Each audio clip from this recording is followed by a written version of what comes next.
महत्तम समापवर्तक, जिसे highest common factor यानी HCF कहते हैं, क्या होता है? दो या दो से अधिक संख्याओं का महत्तम समापवर्तक वह बड़ी से बड़ी संख्या है जिससे वे सभी संख्याएं पूरी की पूरी विभाजित हो जाती हैं। जैसे उदाहरण के रूप में देखिए, 4, 8 और 12 तीन संख्याएं हैं, तो इनका महत्तम समापवर्तक क्या होगा? इनका महत्तम समापवर्तक होगा 4, क्योंकि 4 से ये तीनों संख्याएं भाग देने पर विभाजित हो जाएंगी पूरी की पूरी। 4 भी विभाजित हो जाएगा, 8 भी विभाजित हो जाएगा और 12 भी। तो इसलिए 4, 8, 12 का महत्तम समापवर्तक यानी कि हाईएस्ट कॉमन फैक्टर या HCF होगा 12। अब देखते हैं कि महत्तम समापवर्तक ज्ञात करने की विधि क्या है। तो महत्तम समापवर्तक ज्ञात करने की दो विधियां हैं। एक है भाग विधि यानी कि डिवीजन मेथड, और दूसरा है गुणनखंड विधि यानी कि फैक्टर मेथड। तो भाग विधि सबसे पहले देखते हैं।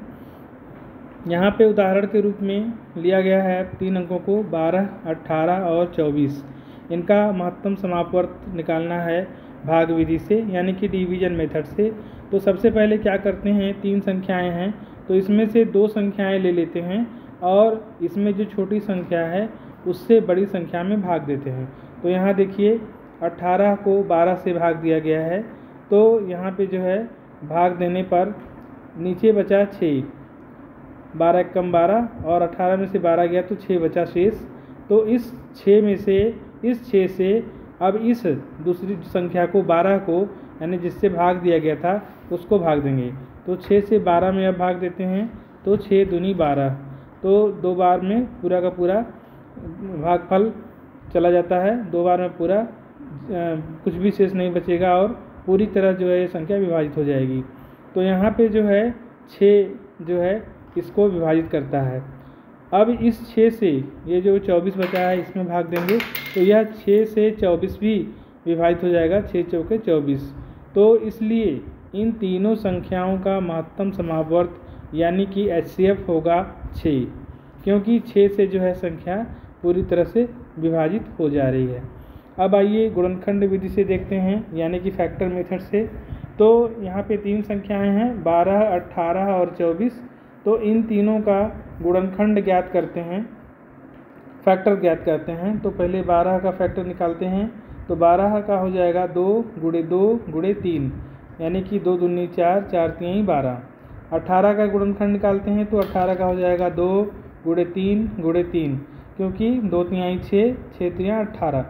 और 24 का गुणनखंड होगा 2 गुणे 2 गुणे 2 गुणे 3 यानी 2 दूनी 4, 4 दूनी 8, 8 तिक 24।